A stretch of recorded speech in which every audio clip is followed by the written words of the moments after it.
아멘. 다 함께 자리에서 일어나셔서 함께 찬양으로 나가겠습니다.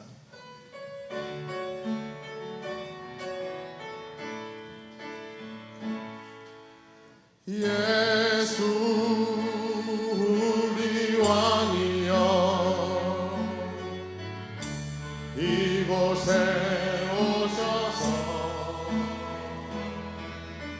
보좌로 주여 임하사 찬양을 받아 주소서.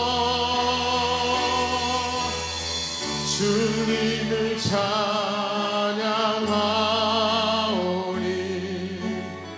주님을 경배하오니 왕이신 예수여 오셔서 좌정하사 다스리소서.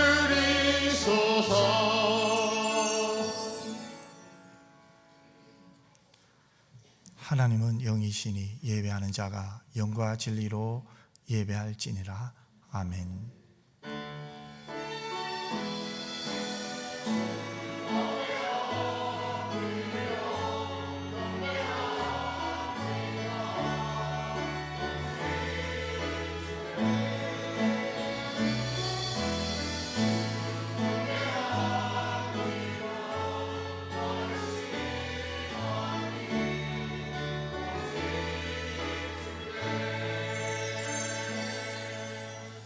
사랑 많으신 아버지 하나님, 고맙고 감사합니다. 지난 한 주간도 하나님의 도우심이었습니다. 하나님이 저희들을 인도하여 주셨습니다.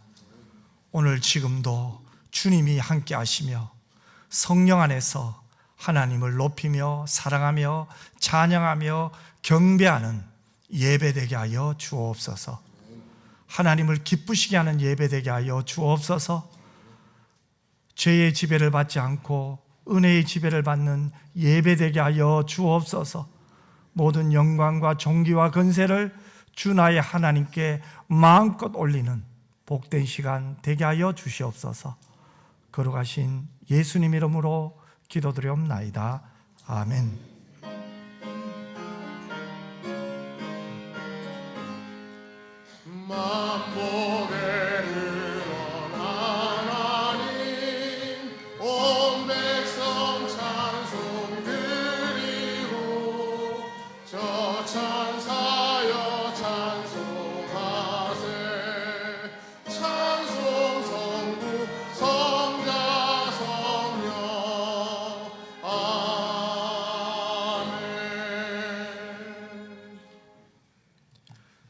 하나님은 우리의 피난처시요 힘이시니 환난 중에 만난 큰 도움이시라. 그러므로 땅이 변하든지 산이 흔들려 바다 가운데 빠지든지 바닷물이 솟아나고 뛰놀든지 그것이 넘침으로 산이 흔들릴지라도 우리는 두려워하지 아니하리로다. 한 시내가 있어 나뉘어 흘러 하나님의 성 곧 지존하신 이의 성소를 기쁘게 하도다. 하나님이 그 성 중에 계시네. 성이 흔들리지 아니할 것이다. 새벽에 하나님이 도우시리로다. 그가 땅끝까지 전쟁을 쉬게 하심이여 활을 꺾고 창을 끊으며 수레를 불사르시는도다. 이르시기를 너희는 가만히 있어 내가 하나님 됨을 알지어다. 내가 문 나라 중에서 높임을 받으리라. 내가 세계 중에서 높임을 받으리라. 만군의 여호와께서 우리와 함께 하시니 야곱의 하나님은 우리의 피난처시로다. 아멘. 전능하사 천지를 만드신 하나님 아버지를 내가 믿사오며 그 외아들 우리 주 예수 그리스도를 믿사오니 이는 성령으로 잉태하사 동정녀 마리아에게 나시고 본디오 빌라도에게 고난을 받으사 십자가에 못 박혀 죽으시고 장사한 지 사흘 만에 죽은 자 가운데서 다시 살아나시며 하늘에 오르사 전능하신 하나님 우편 앉아 계시다가 저리로서 산 자와 죽은 자를 심판하러 오시리라. 성령을 믿사오며 거룩한 공예와 성도가 서로 교통하는 것과 죄를 사하여 주시는 것과 몸이 다시 사는 것과 영원히 사는 것을 믿사옵나이다. 아멘.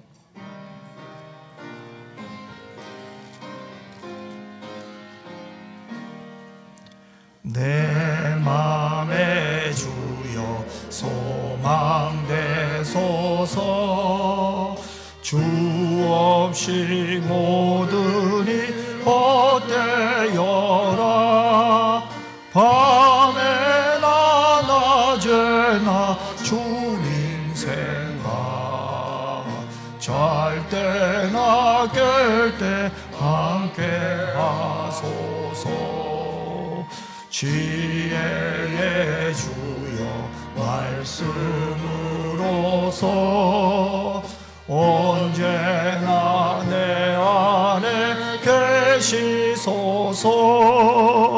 주는 내 아버지 나는 아들, 주 안에 내가 늘 함께하네.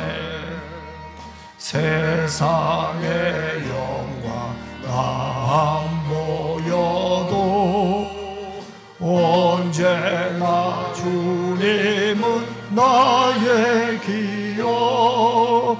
주님만 내 맘에 계시오니 영원한 주님 참 귀하셔라. 영원한 주님 내 승리의 주, 하늘의 기쁨을 주옵소서. 어떠한 고난이 닥쳐와도 만유의 주여 소망되소서. 아멘.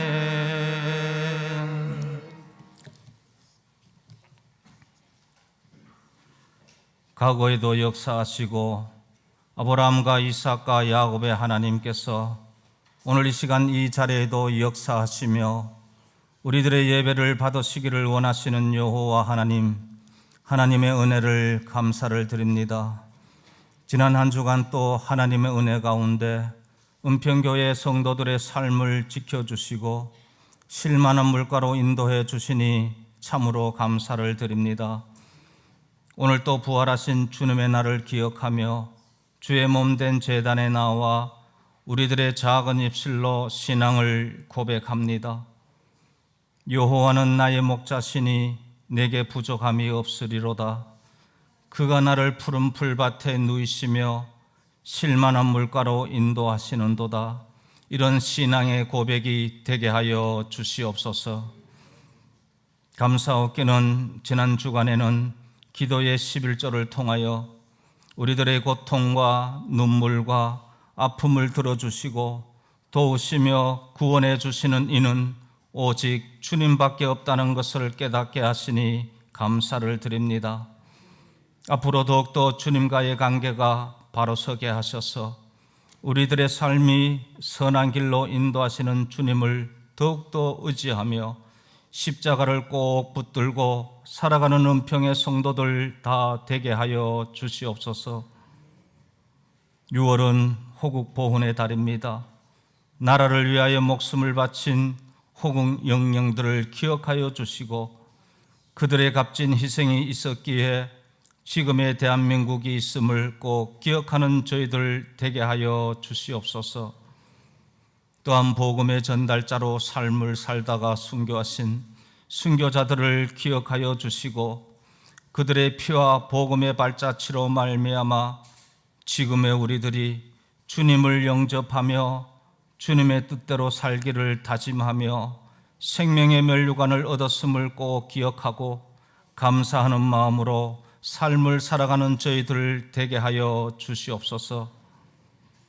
하나님 아버지, 이 시간 간절히 바라고 원하옵기는 오늘 이 자리에 나와 함께 예배 드리기를 원하지만 육신의 질병으로 함께하지 못한 성도들을 위로하여 주시고 있는 그곳에서 주님의 시선이 그들에게 비춰주시고 상처난 마음을 만져주셔서 주의 사랑으로 다시 회복되는 역사를 맛보게 하여 주시옵소서.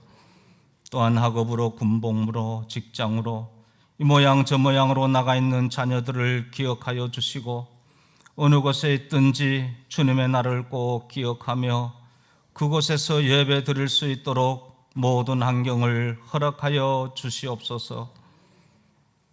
이 나라 이 민족을 사랑하시는 하나님 아버지, 정치, 경제, 문화, 외교, 안보 모든 분야의 위정자들을 기억하여 주시고 그들이 나라를 위하여 무엇을 할 것인가를 생각하게 하시며 특별히 그리스도인들이 선한 영향력을 발휘할 수 있도록 은혜를 베풀어 주시옵소서. 오늘 또 준비하여 드리는 찬양을 하나님께서 받아주시고 주일학교와 교회를 위하여 섬기는 봉사자들을 기억하시며 봉사하는 그곳이 하나님께서 복 주시는 자리가 될 수 있도록 인도해 주옵소서.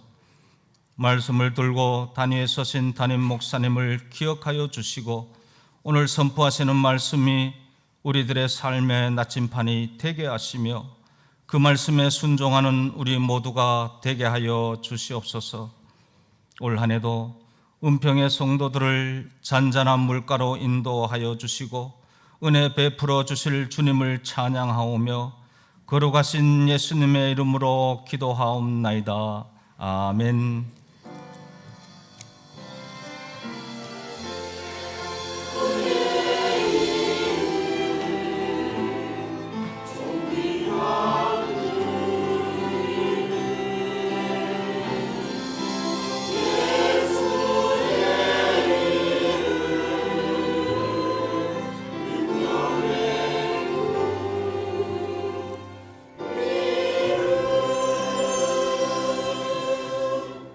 하나님 말씀 봅시다. 빌립보서 1장 12절에서 18절 말씀이에요. 우리 빌립보서 1장 12절에서 18절 말씀입니다. 우리 12절부터 같이 한 절씩 저와 여러분이 교독하겠습니다. 형제들아, 내가 당한 일이 도리어 복음 전파에 진전이 된 줄을 너희가 알기를 원하노라.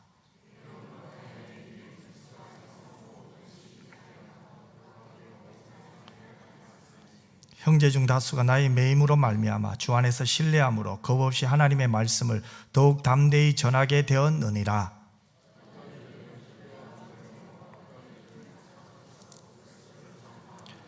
이들은 내가 복음을 변증하기 위하여 세우심을 받은 줄 알고 사랑으로 하나.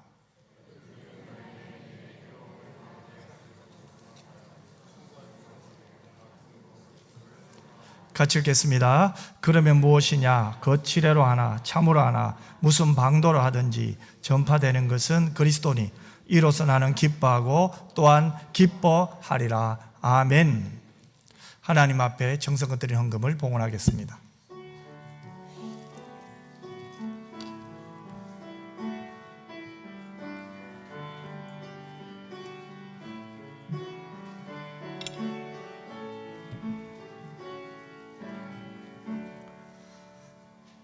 기도드리겠습니다. 사랑 많으신 아버지 하나님, 고맙고 감사합니다. 하나님이 주신 은혜는 너무 크고 주신 사랑은 너무 큰데 그 하나님의 사랑을 우리의 좁은 생각으로 가두지 말게 하여 주옵소서. 흘러넘치는 은혜가 우리 안에 있고 주의 은혜가 우리 안에서 왕노릇하고 있는데 우리의 욕심과 욕정에 넘어지는 사람 없도록 성령이여 저희들을 붙들어 주시옵소서. 주신 복과 주신 은혜에 감사하며 하나님 앞에 정성껏 드린 예물을 우리 아버지 하나님 받으신 줄 믿습니다. 주여, 하나님 앞에 드림이 우리에게는 감사의 고백이 되게 하여 주옵시고 오직 은혜의 고백이 되게 하여 주옵소서. 일용할 양식 주셔서 감사합니다. 일할 수 있는 은혜 주셔서 감사합니다. 어떤 형편에든지 차족할 수 있는 믿음 주셔서 감사합니다. 합력하여 선을 이루시는 하나님을 확신하게 하심도 감사합니다. 끝까지 믿음으로 사는 저희 모두가 되게 하여 주시옵소서. 주여, 오늘 또 주의 말씀을 듣습니다. 악한 마귀 사탄이 틈타지 못하도록 우리의 전인격을 성령께서 붙들어 주시옵소서. 주의 말씀을 통하여 새 힘을 얻게 하시고 이번 한 주간도 하나님과 동행하는 복된 시간 되게 하여 주시옵소서. 연약한 성도 한 분 한 분을 위로하시고 도우시고 새 힘 주시옵소서. 거룩하신 예수님 이름으로 기도드리옵나이다. 아멘. 교회 소식 알려드립니다. 예배 후에 전도의 원례가 있고요. 오늘 오후 찬양 예배는 사라 전도의 헌신 예배로 드려요. 우리 영천동부교회 김중환 목사님 오셔서 말씀 전할 때 우리 큰 은혜 받았으면 좋겠다 싶습니다. 나머지 강구는 우리 주보를 참고해 주시고요. 우리 이달의 말씀 같이 한번 한 목소리로 읽겠습니다. 내가 진실로 진실로 너에게 이르노니 내 말을 듣고 또 나 보내신 이를 믿는 자는 영생을 얻었고 심판에 이르지 아니하나니 사망에서 생명으로 옮겼느니라. 요한복음 5장 24절 말씀. 아멘. 할렐루야. 찬양대에서 하나님께 찬양으로 영광 돌리겠습니다.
찬양을 통해서 참 여러분 마음에 참 하나님의 은혜에 대한 감사가 많이 나오죠? 여러분 이 찬양 속에 보면 여러분이 하나님을 향한 그 기쁨 또 감격이 막 올라오는 것 같은 느낌이 있어요. 참 우리의 죄악보다 하나님의 은혜가 훨씬 큰 줄 믿습니다. 우리 연약함보다 하나님의 사랑이 훨씬 큰 것 같아요. 그래서 오늘 우리가 하나님을 또 예배하게 되고 또 주의 말씀을 듣고 새 힘 얻어서 이번 한 주간도 또 우리의 일상생활에서 삶의 예배가 승리하는 예배 되기를 주님의 이름으로 축원합니다. 우리 옆 사람에게 한번 축복합시다. 참 잘 나오셨습니다. 큰 은혜 받으세요. 여러분 빌립보서는 이 바울이 감옥에서 집필한 옥중 서신이잖아요. 그래서 빌립보서의 집필 장소는 전통적인 견해에 따르면 로마의 감옥이에요. 그러나 이 가이사랴 감옥도 유력한 집필 장소로 주장되기도 하죠. 중요한 것은 이 귀한 서신이 옥중에서 쓰여졌다는 사실입니다. 여러분 가장 불편한 곳입니다. 그런데 가장 아름답고 친근한 서신이 작성된 거죠. 여러분 바울을 한번 생각해 보세요. 바울은 조금만이라도 더 많은 곳을 다니며 단 한 사람만이라도 더 많은 사람에게 복음을 전하고 싶은 마음으로 가득 차 있었어요. 또 이미 세운 교회들을 순방하며 이단들에게 그들이 현혹되지 않도록 돌보아야 되는 거예요. 또 가난한 교회들에게는 어떻게 합니까? 구호금을 걷어서 전해 주어야 되는 일이 그에게 있어요. 자, 그렇다면 바울에게는 이런 일들이 있었기 때문에 지금 옥에 갇혀 있다는 것은 답답할 수도 있잖아요. 그뿐만 아니죠. 재판을 받고 풀려 나올지 아니면 처형을 당할지 모르는 처지에서 불안한 마음도 조금 있을 거 아니에요. 그런데 오늘 본문은 어떻습니까? 옥중에서 그가 어떠한 마음인지를 우리에게 분명히 전해주고 있어요. 여러분 오늘 말씀을 읽어보세요. 이 말씀 속에 바울이 힘이 들어요. 괴로워, 불안해, 못 견디겠어. 그런 마음 하나도 없어요. 오히려 그는 오늘 본문 18절 하반절에서 이렇게 말하고 있습니다. 나는 기뻐하노라 또한 기뻐하노라. 나는 기뻐하고 또한 기뻐한대요. 여러분 도대체 무엇이 옥중에 있는 바울을 이렇게 기뻐하고 기뻐하게 만든 것입니까? 그것은 바로 복음 전파의 진전에 있었습니다. 바울이 감옥에 갇혀 있는데요. 복음의 전파가 진전되었다는 거예요. 즉 예수 그리스도가 전파되는 일에 진전이 있다는 그 이유만으로 바울은 옥중에서도 기뻐하고 또 기뻐할 수 있었던 거예요. 아마 빌립보 성도들은 바울의 수감이 복음의 태보를 가져왔다고 염려를 했을 거예요. 여러분 옥에 갇혀 세살에 묶이면 아무리 능력 있는 사람도 활동을 하지 못하잖아요. 그런데 바울에게는 정반대의 현상이 일어났습니다.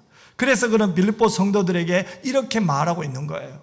빌립보 성도들이 걱정하는 것과는 반대의 현상이 일어났기 때문에 그는 오늘 본문 12절에서 이렇게 말하고 있습니다. 우리 같이 한번 12절 말씀을 읽어보겠습니다. 형제들아, 내가 당한 일이 도리어 복음 전파에 진전이 된 줄을 너희가 알기를 원하노라. 아멘. 여러분 바울은 가이사랴에서 2년, 로마에 2년 이렇게 4년을 옥에 갇혀 있었어요. 이 일이 도리어 복음 전파에 진전이 되었대요. 참 다른 눈이죠. 그는 복음의 일꾼이 갇힘으로 복음의 방해가 된 것이 아니에요. 복음의 걸림돌이 된 것이 아니라 오히려 복음 전파의 진전이 일어났다고 말하고 있잖아요. 그래서 그 바울은 기뻐한대요. 바울이 기뻐하는 이유는 오직 하나입니다. 옥에 갇혔지만 복음은 전파되고 있었다는 거예요.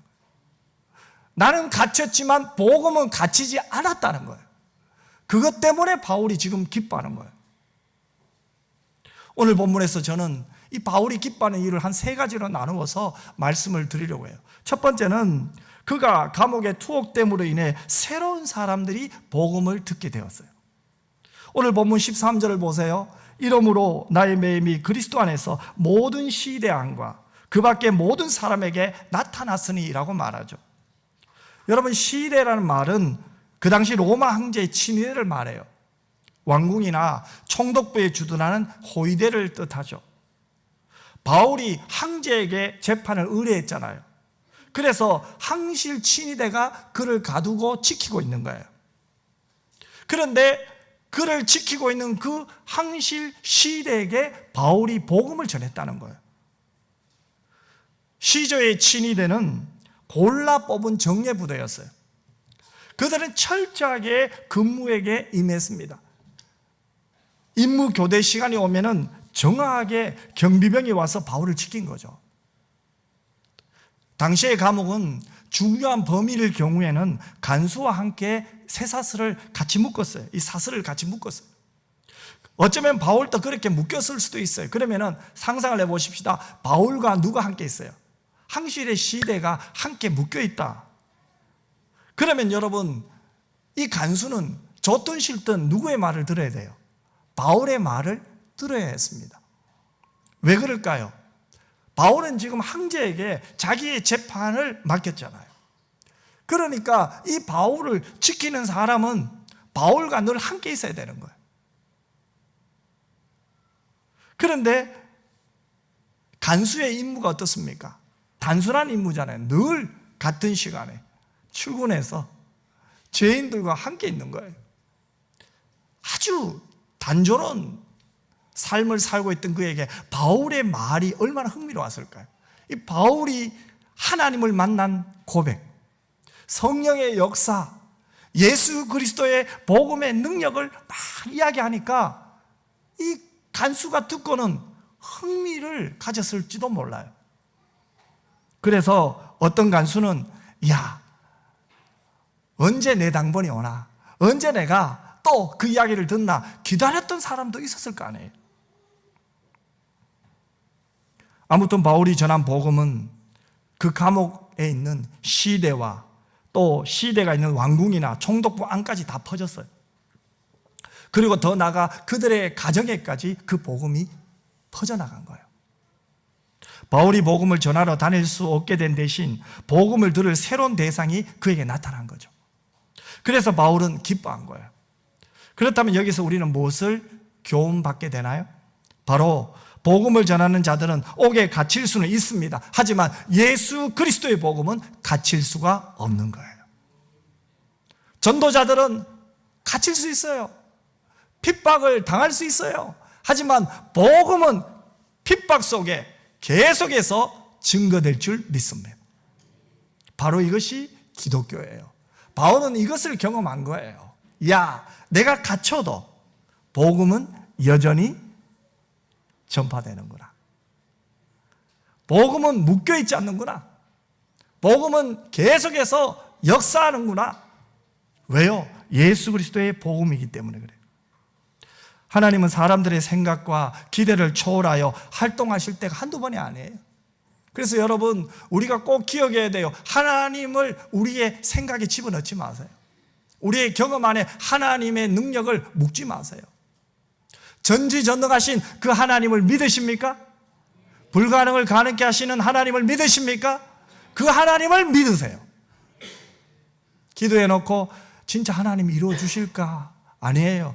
우리의 모든 기도는 반드시 응답이 있는 줄 믿습니다. 그래, 지금 주마. 아니야, 조금 기다려봐. 그건 아닌 것 같아. 깨닫게도 하시고, 좀 나중에 우리의 믿음이 그릇이 될 때 주기도 하시고, 또 지금 당장 또 주시기도 하잖아요.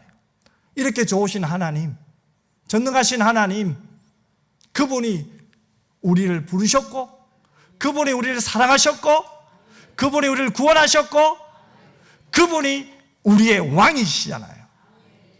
우리는 오늘 또 그분 앞에 예배드리잖아요. 그래서 우리의 마음이 터져 나오는 거예요. 우리의 얼굴이 하나님을 향하여 올라가는 거예요. 우리의 신앙이 하나님을 닮아가는 거예요. 성령이 역사하시는 거예요. 하나님은 그 이교도들의 속으로 로마 황제의 시대 속으로 누구를 밀어 넣었습니까? 바울을 밀어 넣은 거예요. 이교도들의 한복판에 바울을 밀어 넣은 거예요. 그리고 그들에게 예수 그리스도의 복음이 전파되게 하신 거예요. 하나님은 복음 전파가 사실상 불가능한 곳으로 누구나 인정하는 바로 로마 황제 시레가 지키는 그 감옥에서도 가장 효과적인 전도가 실현되게 하신 분이 하나님이세요. 그래서 우리 인생의 고난은요, 걸림돌이 아니에요. 디딤돌이에요. 우리 인생의 고난과 환난 속에서 우리는 하나님이 합력하여 선을 이루신 분임을 경험하게 될 줄 믿습니다.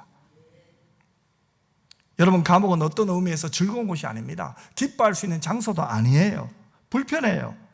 하지만 이 선교적 관점에서 한번 생각을 해보세요. 바울이 선교 비용을 가지지 않고 선교지에 도착한 거예요. 그리고 거기서 먹는 것 누가 다 줍니까?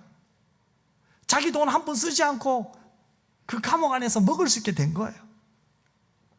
게다가 간수들이 순번대로 하루에 수차례씩 바뀌잖아요. 전도 대상자들이 계속 바뀌는 거예요. 그러니 어떻습니까?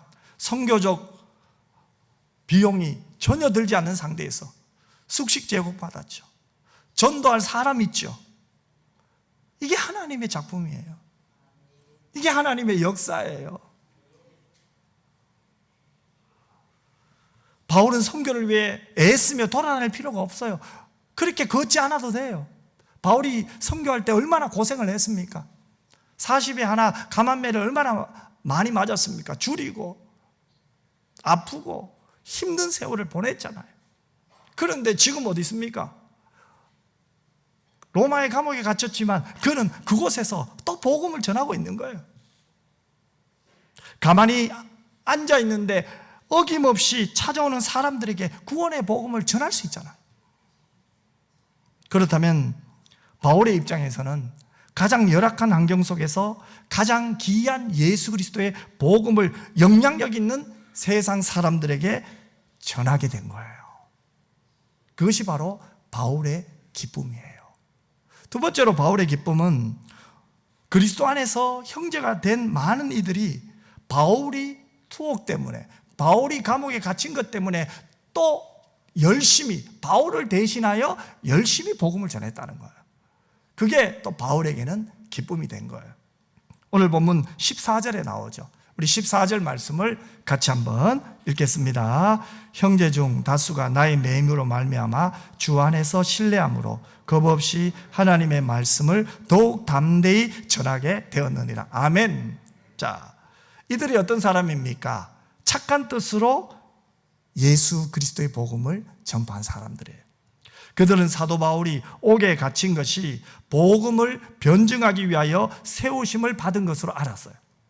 즉 재판을 받는 과정에서 이 복음을 변증하게 하시기 위하여 하나님이 그를 옥에 갇혔다, 이렇게 이해하고 있었어요. 그래서 바울이 옥에 갇혀서 자기의 할 일을 하지 못한다 하더라도 이 바울을 사랑하는 마음에서 그들은 어떻게 합니까? 우리라도 열심히 전도하자. 우리라도 바울 대신에 열심히 복음을 전하자. 그 착한 마음으로 예수 그리스도의 복음을 전하기 위하여 나선 자들이에요. 여러분, 이것은 하나님이 하신 일이에요. 이것이 바로 성령의 역사인 줄 믿습니다. 이 놀라운 역사로 인하여 지금 사도 바울이 기뻐하고 있는 거예요. 그리고 이 기쁜 일을 빌립보 교회 성도들에게도 막 알리고 싶었던 거예요. 그래서 그들에게 어떻게 말합니까? 형제들아, 내가 당한 일이 도리어 복음 전파의 진전이 된 줄을 너희가 알기를 원하노라. 얼마나 놀랍습니까? 나의 당한 일이, 옥에 갇힌 일이 오히려 도리어 복음 전파의 진전이 되었다는 거예요. 하지만 우리 인간은요, 다 착한 사람만 있는 게 아니에요. 다 내 편이 아니에요. 나를 미워하는 사람이 있고요, 나를 공격하는 사람이 있기 마련이에요. 모든 사람 마음에 드는 사람 한 사람도 없어요. 그래서 다른 한편에는 그리스도를 전파하기를 투기와 분쟁으로 하는 사람들이 있었어요. 그들은 이렇게 생각했어요. 우리가 바울이 옥에 갇혔으니까 우리가 복음을 전하면은 바울이 얼마나 힘들겠나, 바울이 얼마나 괴롭겠느냐, 우리가 이렇게 복음을 전하면 바울이 얼마나 우리를 보면서 부러워하겠느냐. 그런 마음으로 복음을 전하는 자들이 있었다는 거예요. 즉 순수하지 못한 마음으로 복음을 전하는 자들이 있었다는 거예요. 이게 세상살이에요. 이게 인생살이에요. 이것이 우리 인간들이에요. 자, 그것이 바로 15절에 17절에 나와요. 우리 15절에 17절 말씀도 같이 한번 읽겠습니다. 어떤 이들은 투기와 분쟁으로, 어떤 이들은 착한 뜻으로 그리스도를 전파하나니 이들은 내가 복음을 변증하기 위하여 세우심을 받은 줄 알고 사랑으로 하나 그들은 나의 매임에 괴로움을 더하게 할 줄로 생각하여 순수하지 못하게 다툼으로 그리스도를 전파하느니라. 순수하지 못한 마음으로 했어요. 그런데 바울은 이런 자들 때문에도 기뻐한다고 말하는 거예요. 조금은 이해할 수가 없어요. 교회 안에는 이 바울의 권위를 인정하지 않으려고 하고 바울을 따르는 이들과 다른 분파를 만들어 분쟁을 일으키는 사람들이 있었어요. 사도 바울에 대한 교인들의 신뢰와 사랑을 시기하는 사람들이 있었다는 거예요. 그들은 바울의 옥에 갇혀 있는 틈을 타서 전도를 열심히 하여 교인들에게 명성을 얻으려고 했어요. 자기들의 추종 세력을 키우려는 순수하지 않은 의도를 가진 자들입니다. 그뿐 아니죠. 그들은 자기들이 전도를 많이 하는 것은 감옥에 갇혀서 전도를 하지 못하는 상태에 있는 바울에게 괴로움을 더하게 할 줄로 믿고 그렇게 한 거예요. 그러나 그들이 생각하듯이 사도 바울은 다른 이들이 열심히 전도하는 동안에 자기도 전도를 못하고 있는 것을 괴로움으로 여기지 않았다는 거예요. 오히려 어떻게 합니까? 기뻐했다는 거예요. 그 한 가지 이유는 무엇입니까? 다른 게 아니죠. 그리스도의 이름과 그의 복음이 전파되는 것 때문이라는 거예요. 그는 그리스도의 복음이 전파만 된다면 전파하는 이들의 동기나 방법이 순수하지 못하더라도 기뻐한다는 거예요. 그런데 여기에 한 가지 질문이 안 생깁니까? 저는 질문이 생겨요. 아마 여러분도 질문이 생길 거예요. 왜요? 지금 이들은 바울을 시기하면서 복음을 증거한 자들이잖아요. 그런데 어찌 사역에 열매가 있겠습니까? 동기가 불순하잖아요. 그런데 어떻게 사역의 열매를 기대할 수 있겠습니까? 저는 그렇게 생각했어요. 그런데 이 말은요, 동기와 목적이 좋아야 하나님이 복을 내리시고 악한 사람, 불순한 동기로 복음을 전하면 오히려 복을 받는다는 건선징악의 도덕 원칙에 바탕을 둔 판단이에요. 선하면 복을 받고 악하면 망한다. 사실 저도 그렇고 여러분도 대부분 이런 생각이 우리에게 있어요. 물론 하나님은 나쁜 동기와 그릇된 목적을 결코 인정하지 않으세요. 하지만 전달자의 마음이 불순하다고 해서 사역의 열매가 없게 하시지는 않아요. 그 까닭이 뭘까요? 여러분, 하나님의 말씀 자체가 지닌 능력과 권위는요, 인간의 약함을 초월해요. 복음의 능력은요, 전하는 자의 마음을 초월해요. 복음 자체가 능력인 거예요. 복음 자체가 귀한 거예요.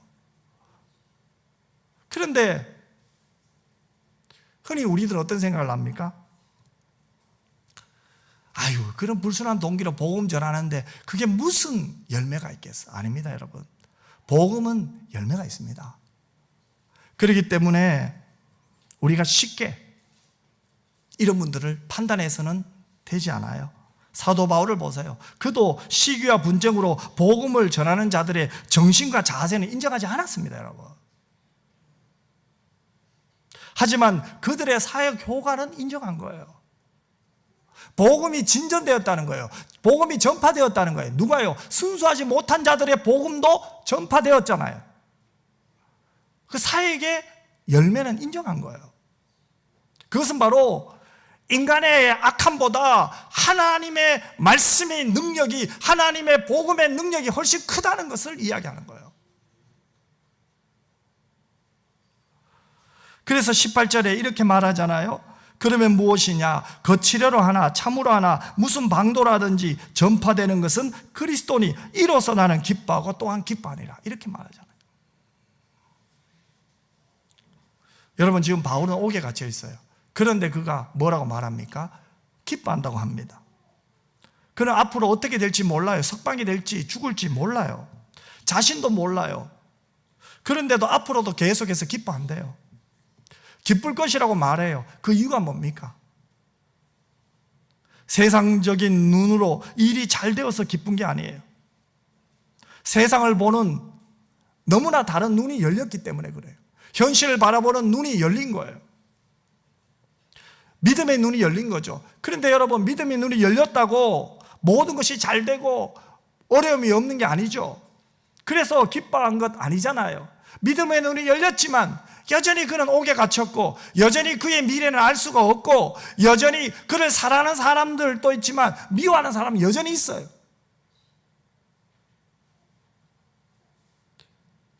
여러분, 바울을 보십시오. 바울도 우리와 성격이 똑같은 사람이에요. 바울에게 열등감을 갖고 있던 자들이, 패배의식을 갖고 있던 자들이 질투하여서 선한 마음, 착한 마음이 아닌 나쁜 마음으로 복음을 전하는 자들도 있어요.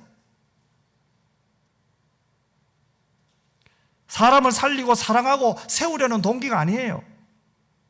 지체를 넘어뜨려가는 전도자들 보면서 바울이 뭐라고 합니까? 겉으로 하나 참으로 하나 전파되는 것은 그리스도니 내가 기뻐하고 또 기뻐한다.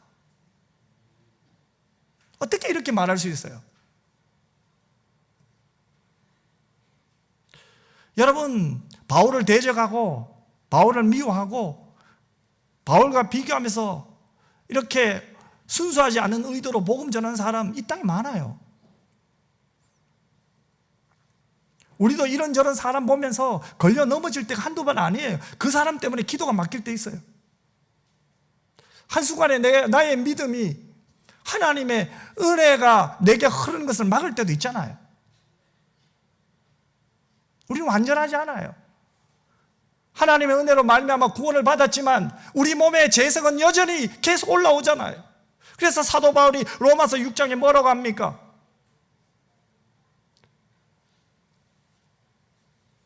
죄 죽임을 말하는 거예요. 예수 그리스도가 십자가를 지심으로 말미암아 우리의 원죄는 죽었잖아요. 하지만 여전히 우리 몸 안에서 올라오는 이 죄성을 이기려면 어떻게 합니까? 우리 안에서 은혜가 왕노를 해야 된다는 거예요. 하나님의 은혜가 우리를 지배하게 해야 된다는 거예요. 그럼 그 은혜를 어떻게 받습니까? 하나님을 갈망할 때 받잖아요. 여러분, 우리는 이런 기도 많이 해요. 하나님, 저 죄 짓지 않게 해주세요. 죄를 이기게 해주세요. 기도하십시오. 하지만 이렇게 기도한다고 죄 안 짓습니까? 여전히 죄 짓습니다. 하지만 그런 죄를 짓는 가운데도 우리가 하나님이 기뻐하는 일, 하나님이 원하시는 일을 향해서 가다 보면 우리가 죄를 짓는 횟수가 줄어드는 거예요. 이게 죄 죽임이에요. 존 오웬이 말하는 죄 죽임의 의미가 바로 여기 있는 거예요. 다른 게 아니에요, 여러분. 사도 바울이 시험 들지 않고 그것에 걸려 넘어지지 않는 이유가 바로 여기 있는 거예요. 하나님의 눈을 가졌기 때문에. 즉 하나님의 시선이 머문 곳에 그의 시선이 머문 거예요. 하나님의 마음이 머문 곳에 그의 마음이 머물러 있었기 때문에 그런 거예요. 우리들은 그리스도 안에 있는 다른 형제들이 사역이나 봉사가 참되지 못해서 사이가 나빠질 때 있어요. 또 마음에 미움이 생길 때 있어요. 저건 아니야, 그럴 때 있어요. 그런데 가만히 보십시오. 그때 하나님의 나라를 보지 않아요. 개인적인 미움, 개인적인 마음, 개인적인 섭섭함이 작동될 때가 굉장히 많아요. 하나님의 나라라는 큰 덩어리를 보지 못할 때가 굉장히 많아요. 하지만 바울은 정반대였습니다. 상대방이 자신에게 끼친 개인적인 해악은 그렇게 큰 문제가 되지 않았던 것 같아요. 그런 문제를 놓고 바울은 화를 내거나 흥분하지 않았어요. 저 같으면 흥분할 것 같아요. 그런 반대자들이 그리스도를 전파하는지 않는지를 놓고 형제나 원수냐를 판가름하였던 거예요. 하나님의 관점. 바울에게는 예수 그리스도의 복음을 변질시키거나 그리스도를 전파하지 않으면 모두 대적자였어요.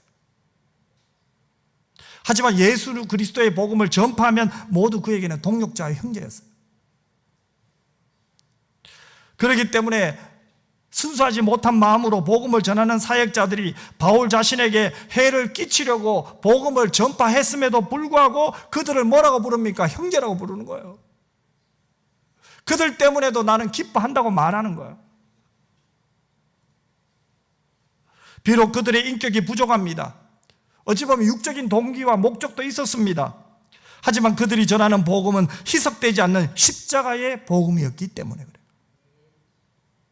그는 예수 그리스도가 전파되어 주님의 이름이 존귀하게 되고 죄인들이 십자가의 복음으로 용서를 받고 회개할 수만 있다면 자신이 아무리 부당한 대우를 받아도 전혀 문제될 것이 없었던 거예요.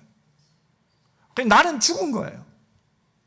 예수 그리스도의 복음만이 살아나는 거예요. 나의 명예, 나의 욕정이 지금 성령 안에서 어떻게 됩니까? 죽이고 있는 상태에 있었기 때문에. 그래서 바울이 이 고백을 할 수 있는 거예요, 여러분. 그래서 바울은 그들이 복음 전파를 한다는 소식을 듣고 기뻐했던 거예요. 그러면 여러분, 사도 바울의 기쁨의 근원이 어디에 있습니까? 자신이 아니죠? 복음입니다. 우리는 우리의 기쁨의 근원을 내게서 찾아요. 그러면 우리는 죄에 넘어져요. 그래서 미워하는 사람이 자꾸 생겨요. 나의 도덕적 잣대가 작동하기 시작해요. 복음의 능력보다는 그 사람의 행위를, 복음의 능력이 훨씬 크다는 거예요. 인간의 죄보다 은혜가 더 크다는 것을 잊어버려요. 그래서 흥분하는 거예요. 그런데 여러분, 시간 지나보세요. 내가 그 사람처럼 되어 있어요. 언제 나도 그 사람처럼 행동할지 아무도 몰라요. 그래서 우리는 하나님 앞에 늘 겸손해야 돼요. 하나님 나라의 관점으로 봐야 돼요. 그렇지 않으면 교만에 빠져서 어느 순간 나도 그 사람처럼 하고 있어요. 내게 힘이 주어질 때, 그래서 나도 그 사람처럼 죄를 짓게 되는 거예요. 바울은 그것을 지금 하지 않은 거예요.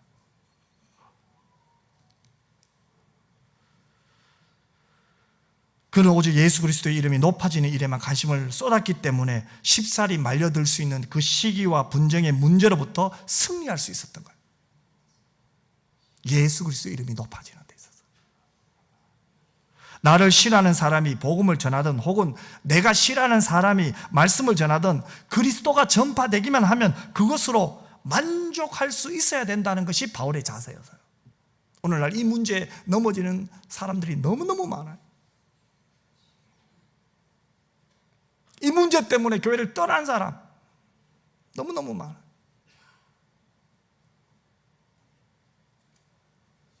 이 복음의 능력, 즉 하나님의 나라보다는 나를 우선시했기 때문에 그런 거예요. 내가 받은 상처, 내 생각, 내 마음이 우선시 된 거예요. 그래서 말씀이 들어오지 않아요. 기도가 되지 않아요. 기도를 하기는 해요. 말씀을 읽고 들어요. 하지만 내게 적용 잘 안 해요. 여전히 그 사람에게 적용해요. 그 사람 때문에 그래요. 복음의 능력이 아니에요. 하나님의 은혜가 아니에요. 은혜가 내 안에서 왕노릇해야 되는데 다른 것이 지금 내 안에서 계속 작동하고 있는 거예요. 바울 서신을 읽어보세요. 반복해서 하는 말이 이 말이에요, 여러분. 계속해서 내 안에 나와 내가 싸우고 있는 거예요. 성령과 나예요. 서로 내 이름이 들어가지 못해도요, 내 인기가 줄어들지라도요, 예수 십자가의 복음이 전파된다면 하나님의 은혜가요, 내가 받은 상처보다 더 크다는 거예요. 내가 입은 손실보다 하나님의 복음의 능력이 훨씬 크다는 것을 믿으시기를 바랍니다. 그때 우리는 승리할 수 있어요. 사도 바울도 인간입니다. 그렇기 때문에 다른 사람을 시기하는 마음이 생길 수 있어요. 자기가 수고한 것을 가져가니 속에서 뭔가 올라오잖아요. 화도 날 법해요. 바울도 감정이 있어요. 미움도 생겼을 거예요. 어찌 보면 바울의 성격을 보세요. 민감한 사람입니다. 그래서 그는 복음을 전파할 때 다투기도 했어요. 마가를 데려가자 말자. 그것 때문에 다투기도 했잖아요. 어떤 문제에 깊이 몰입하는 성격이었어요. 그러나 그가 어려운 가운데 승리할 수 있었던 것은 바로 철저하게 그런 가정 속에서 자기를 신뢰하고 자기를 믿으려고 했던 그것을 내려놓은 거예요. 즉 하나님의 은혜 앞에 자기를 굴복시킨 거예요. 하나님의 은혜의 지배를 받기 시작하면서부터 그가 점점 성화되어져 가기 시작한 거예요. 그래서 어떻게 됩니까? 자기 자신을 믿지 않고 하나님을 신뢰하기 시작한 거예요. 복음을 전하더라도 하나님 나라 확장을 보기 시작한 거예요. 그러니 이길 수 있었던 거예요. 그러니 기뻐할 수 있었던 거예요. 그러니 하나님께 영광과 감사를 돌릴 수 있었던 거예요. 은혜 받는 것은 다른 게 아니에요. 하나님의 은혜가 나를 지배하는 거예요. 그것은 나를 내려놓을 때, 나를 포기할 때, 나를 하나님께 맡길 때 일어나요.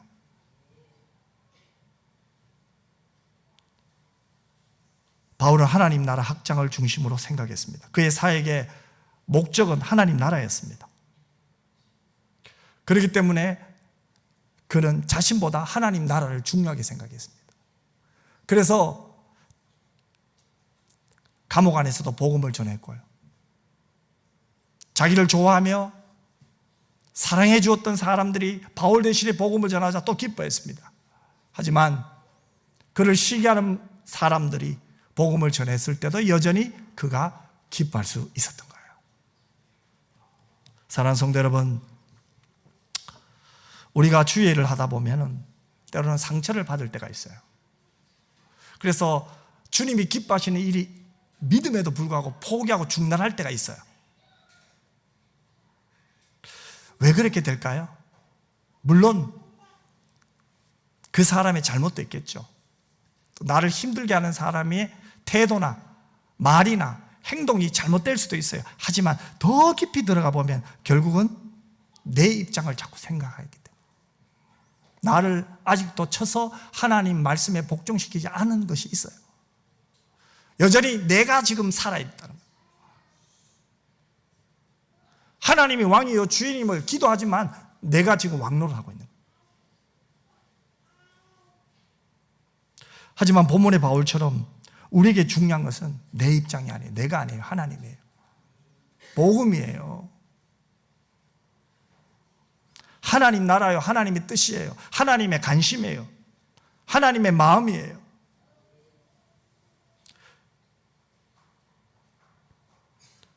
사람을 근본적으로 새롭게 변화시키고 살리는 것은 오직 예수 그리스도 복음밖에 없는 줄 믿습니다. 이 복음이 전파되는 것이 바울의 최고의 목적이었어요. 그렇다면 우리도 마찬가지죠. 우리의 인생의 목적은 뭐예요? 하나님 나라 확장이에요. 예수 그리스도의 복음이 전파되는 것이 여러분의 관심이 되고 목적이 되시기를 주님의 이름으로 축원합니다. 그것이 여러분의 기쁨이 되기를 원합니다. 내가 아닙니다. 주님입니다.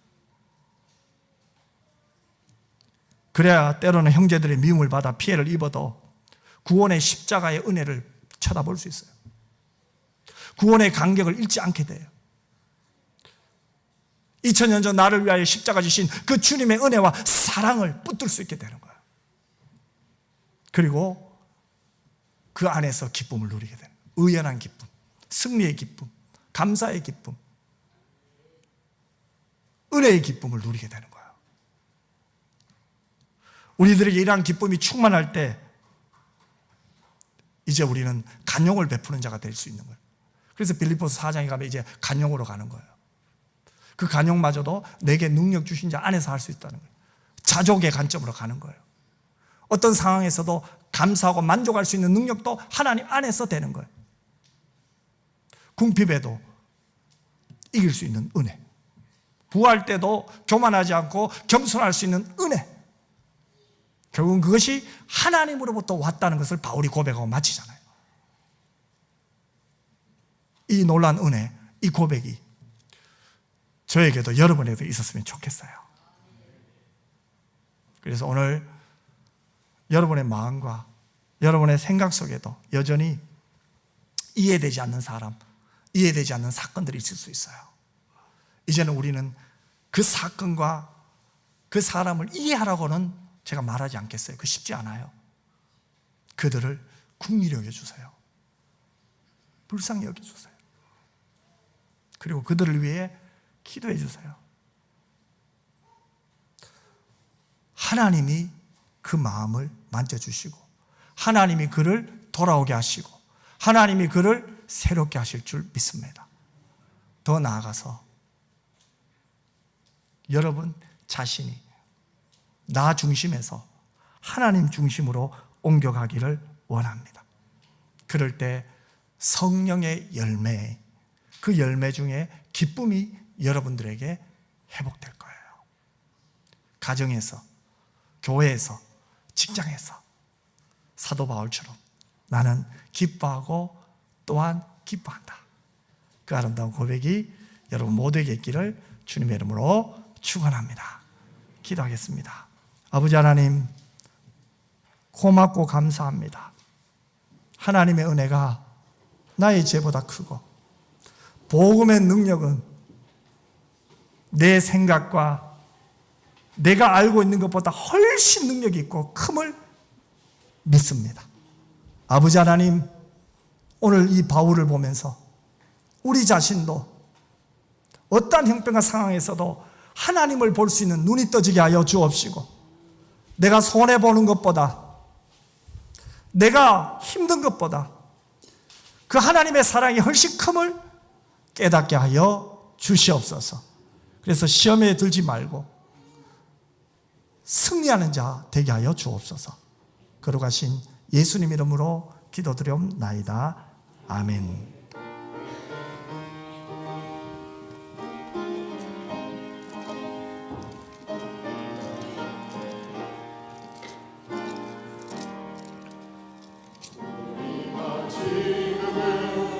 나그네 되어도 화려한 천국에 모자나 가리니 이 세상 있을 때 주 예수 위하여 끝까지 힘써 일하세. 주 내게 부탁하시니 천사도 흠모하겠네. 화목해 하라실 구주의 말씀을 온 세상 널리 전하세. 주 예수 말씀이 온 세상 만민들 흉악한 죄에서 떠나라 하시니 이 말씀 듣고서 새 생명 얻으라. 이 기쁜 소식 전하세. 주 내게 부탁하시니 천사도 흠모하겠네. 화목해 하라실 구주의 말씀을 온 세상 널리 전하세. 영생의 복락과 천국에 갈 길을 만백성 알도록 나가서 전하세. 주 예수 말씀이 이 복음 전하라. 우리에게 부탁하셨네. 주 내게 부탁하시니 천사도 흠모하겠네. 화목해 하실 구주의 말씀을 온 세상 널리 전하세. 축도 축도하겠습니다. 이제는 우리 주 예수 그리스도의 은혜와 아버지 하나님의 크고 놀라우신 사랑과 성령의 위로, 교통, 충만 함께 하심이 은혜가 내 안에서 왕노릇하게 하여 주옵소서. 은혜를 갈망하며 은혜의 보좌 앞으로 나가기를 소망하며 우리의 죄보다 은혜가 훨씬 더 큼을 믿고 기도하며 간용하며 주님의 기쁨이 되기를 원하는 주의 성도들 머리머리 위에 우리 은평교회 위에 지금으로부터 영원토록 항상 함께 있을지어다. 아멘.